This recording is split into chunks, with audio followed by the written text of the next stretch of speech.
incision right here, just along the back. And what you basically see is you basically see that little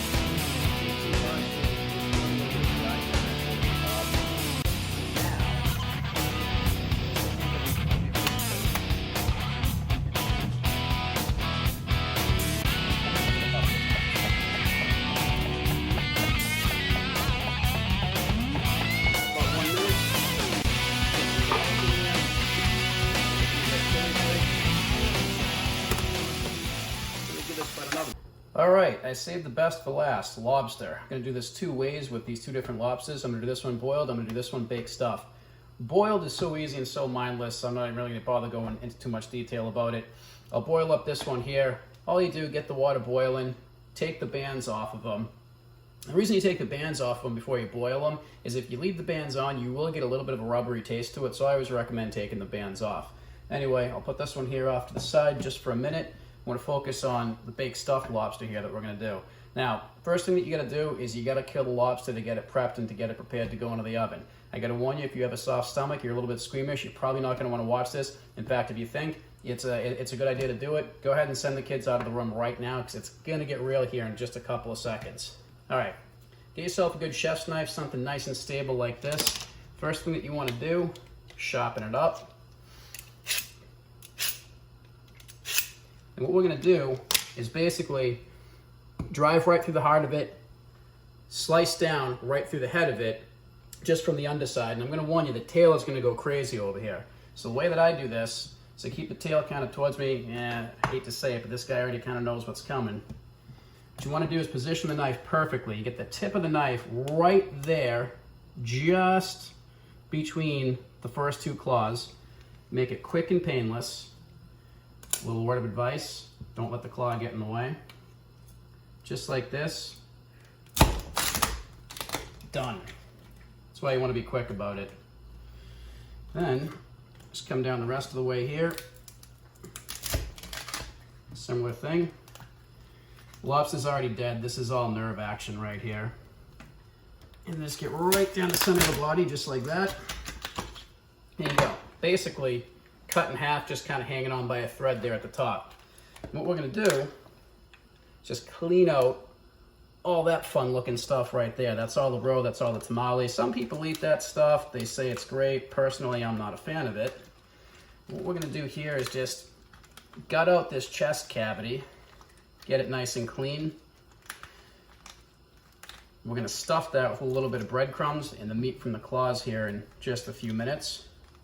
Now work your way down the tail over here. Sometimes, kind of like when you're cleaning out shrimp, you'll see that little black line in the intestine there. Sometimes you'll see it, sometimes you won't. You can kind of very faintly see something right here. Yeah, there it is. Broke apart. But you can kind of see it. That's what was left of it. And if you need to, don't be afraid to rinse these out. Sometimes it's a little bit of room temperature water in here is what you need to clean these out. All right, next thing you're gonna do, break the claws off. I'm gonna cook the claws separately. I'm gonna cook these claws with the other lobster that I'm gonna boil. And we're gonna come back and we're gonna stuff this later once we have the claws already boiled up. But for right now, just get the elastics off of these and we'll move on to boiling. Like I said, with the boiled lobster, about 10 to 12 minutes, and another good sign to go by is when you throw these claws in and they float to the top, it's done. All right, so that's right around the 10 to 12 minute mark. Look in there, the lobster's nice and red. You can see that the claws are already floating up to the top. And one little thing here, especially where you're gonna boil one lobster and then a couple of claws, like I said, when the claws float to the top, that's a good sign that they're done. Make sure that you don't have the lobster sitting right on top of the claws, because you're going to check this thing, you're going to go, claws haven't floated to the top yet. I wonder why that is. It's because this lobster is probably sitting right over the top of it. So just give them a little room off to the side, kind of a little gee whiz thing, but when you stop and think about it, it makes an awful lot of sense.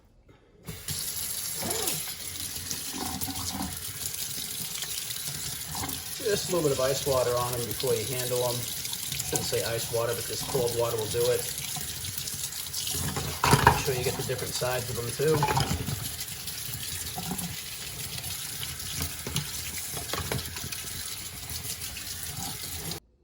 All right, so the claws that we boiled up, I'm just gonna take one of them here and kind of show you what you have to do. Now, typically for a baked stuffed lobster, I wouldn't be this precise and this delicate with it, but for the boiled lobster, I'm gonna show you a cool little way to serve a boiled lobster. It's a little bit unique, it's a little bit different, and I'm gonna have to take my time on the claws. So I'm sort of using this part of the video here to kind of serve two purposes. So again, I probably wouldn't be as precise if I'm just gonna do a baked stuffed lobster. In other words, I don't care if I damage a little bit of the meat because I'm gonna stuff it inside the body cavity. But where I wanna show you what you're gonna do with the boiled lobster, I'm gonna take my time a little bit more. So starting basically from the top, just go ahead, pop this guy off right here, just like that. The next thing you do, right over here, just give it a little kind of an opposing twist. Get the break right there, just on the top part of the claw. And then have a good set of claw crackers handy. I think the easiest way to do it is just to kind of come right up here into the corner, go across to the 45, just like that. Just kind of pop everything off with your fingers. And that meat should just slide right out just like that there. Okay, that's all empty shell. Do yourself a favor, have a couple of paper towels handy because all the liquid that comes out, this tends to get a little messy. All right, now, right here, if you have a pick, this is probably the easiest way to do this. Sometimes, depending on how much meat you have in there, that was a pretty sizable claw, sometimes the pick isn't always gonna work to get that out of there, all right? And if you have to, in that particular case, don't be afraid to just kind of give it one of these here. But I try the pick first. If I get out of there with the pick, I don't bother with that. Now, with the arm here, if you will, easiest way to do this, there's a couple different ways to go about it. My personal favorite, just kind of work from one side to the other, kind of like this. You're not worrying about cracking the entire shell, just kind of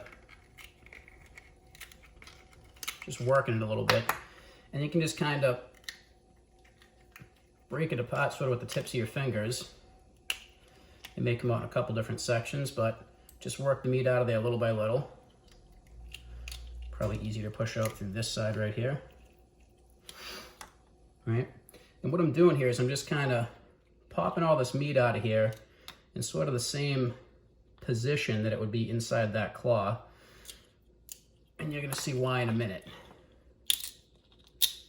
All right, just a little bit more in there.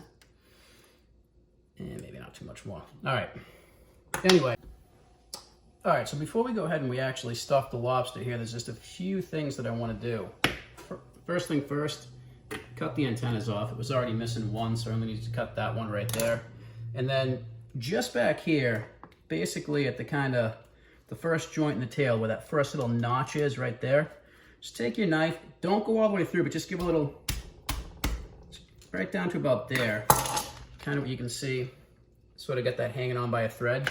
The reason I'm doing that is because when we go to bake this, that tail has a tendency to kind of curl upward like this with the heat after a little while. And if you give just a little bit of a cut right there, it helps for that to not happen. But what really seals the deal here is this. Just take a skewer and slide it into the tail. And these skewers, the wooden ones, I don't really like to use them, but if I am gonna use them, the key to this is just to go ahead and soak them in water for about 20 minutes so that in the oven they don't get basically too burned out and start falling apart inside the meat. Obviously, you're gonna have to size them and leave yourself a little bit of room here on the ends to pull them out. Okay, now we're ready to go. We got the cavity all cleaned out over here. We got the skewers in place. The claw meat's already boiled and broken out. And what I did was some of that Ritz Cracker seafood stuffing that I made in one of the other videos, and I said hang on to this stuff. You can freeze it for up to 6 months. That's pretty good. Just leave some of that around. I put a little bit on the cutting board here already. I threw the claw meat on top of it. I'll just come back through with another handful, just over the top like that. And we're going to use this to go ahead and stuff the chest cavity. Just like to let some of that get right onto the claw meat itself.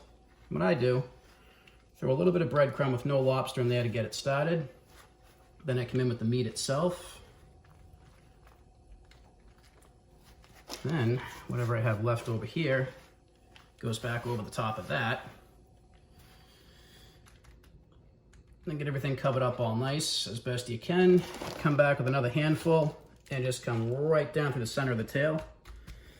don't be afraid to pat it down just a little bit. You don't have to really force it in there, but don't be shy with the stuffing either. And the other thing too is right here in the chest cavity, you don't have to use the claw meat. There's some people who actually keep the claws on a baked stuffed lobster.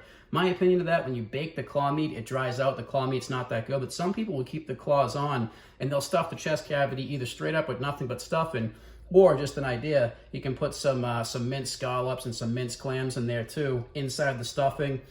Nice little touch, but like I said, downside of that if you keep the claws on is that the claw meat does tend to get a little bit dry.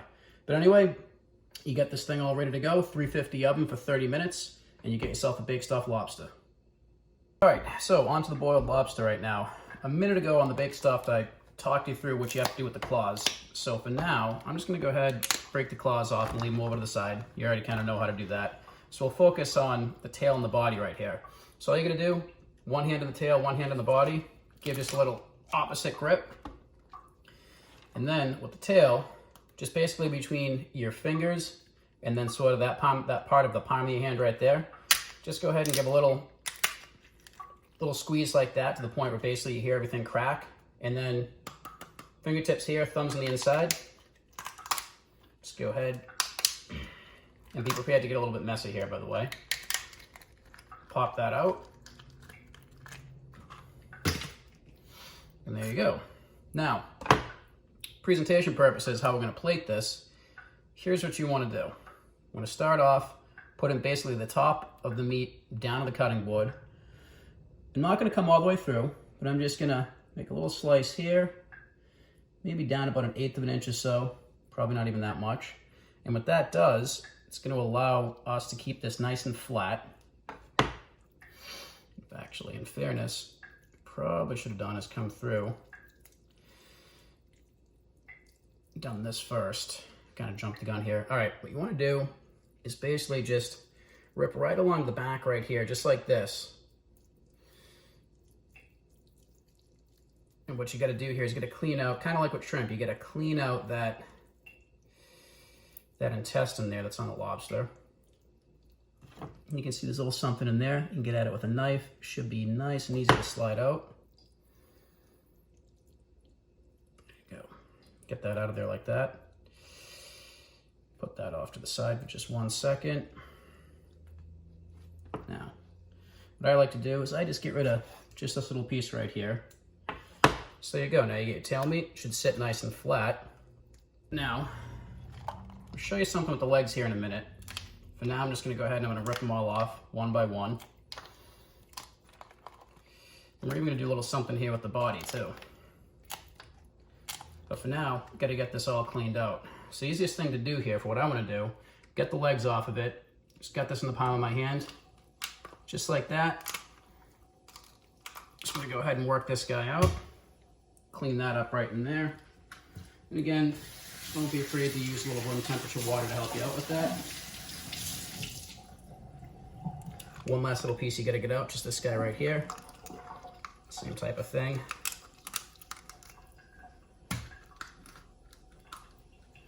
All right, in the legs, there's a little bit of meat in there. If you have to get that part off of it, go right ahead and do it.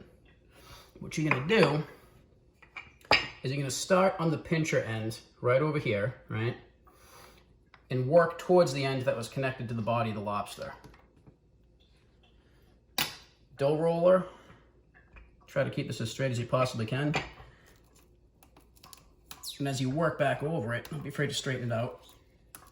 And what you're gonna see is just a little bit of meat in those legs will pop right out.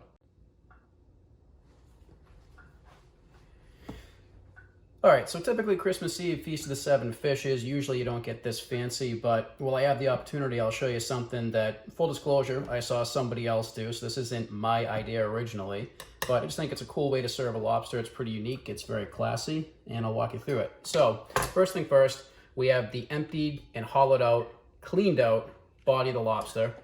All you're gonna do here is just trim off the antennas, and if you can kind of see right here, it's a little bit of a groove that runs through this. I don't know how clearly you can see that. But what you want to do, so the good pair of kitchen shears, just cut generally along that. What I found the easiest way to make this cut when you have to kind of round that bend, don't try to twist the shears. Just cut off that little piece right there and work your way across. And then just repeat the same thing down the opposite side right here. And then you should be able to have enough room just to get right in there like that. Now, that's gonna sit right there, center of the plate. And what we'll do, we have all the meat over here that we've already cleaned out, kind of patted it off. It's nice and cleaned out, rinsed off. We're just gonna go ahead, set it up like so. Left claw, right claw, body in the middle, tail. You can even move the body up a little bit. If you have to, you can kind of give it one of these. Get that small little piece of meat that we cleaned off from right over here. Don't want to let that go to waste. And then, of course, the legs. And there you go. How's that for presentation? And give it a little secret over here. Seeing as how it's a centerpiece of the Feast of the Seven Fishes and Christmas Eve, why not get in the holiday spirit and just take it that last little extra mile? There you go. Boiled lobster. All right, in the spirit of the holidays, I'll do a little bonus footage here for you guys. The less formal way to serve a lobster. Got the body over here. It's all hollowed out. It's all cleaned out. One of the cool things that you can do, and this is good for like a summer barbecue or realistically anything if you want to be a little bit less formal. When you stop and think about how much goes into eating lobster, you got shells to clean out, you get the juices that go all over the place, you need claw crackers. It turns into kind of a logistical nightmare, especially for people that aren't too savvy with really the intricacies and nuances of the correct way to eat a lobster. If you clean all the meat out of it, just like I showed you, you get a nice body like that. And I start off stuffing the claws, I put the legs in there, put this guy generally up to the front, and then just like this, with the tail meat right over the top, all right? There you go. Great way to present your lobsters. It's already been cleaned out. Everything's good to go. People just dig right into it. Like I said, a little bit less formal. Perfect for a 4th of July barbecue, summer event type of thing. That's the way to do it.